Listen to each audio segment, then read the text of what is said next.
देखिए, ये तो बहुत चिंतित विषय है। आपको मालूम है कि हमारे देश में बहुत बहुत उम्मीद है कि जो बायलैटरल टॉक्स होंगे अमेरिका के साथ, उससे कुछ आश्वास मिल जाएंगे, कुछ रिलीफ मिल जाएंगे। लेकिन अभी के लिए शॉर्ट टर्म में तो ये तो काफ़ी नेगेटिव खबर है। हर देश में, सिर्फ भारत में नहीं, हर देश में ग्लोबल मार्केट्स का हाल बुरा है।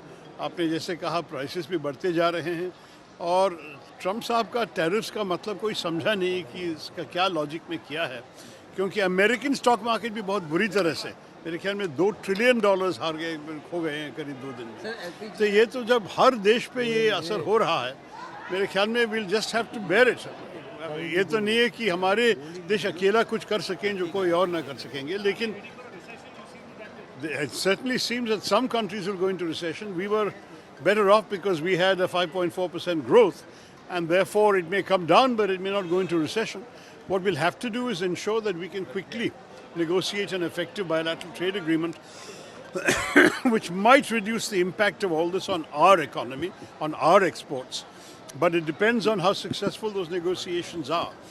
Some countries which are also exporting similar goods to America have had higher tariffs imposed upon them, and that might be a difference we could leverage to our advantage. But we'll have to see. At this stage, it's impossible to tell. No one could have foreseen such bad news in 2-3 days. It was 2nd of April that the so-called tariffs were announced. Today is the 7th. In 5 days, the world has suffered so much.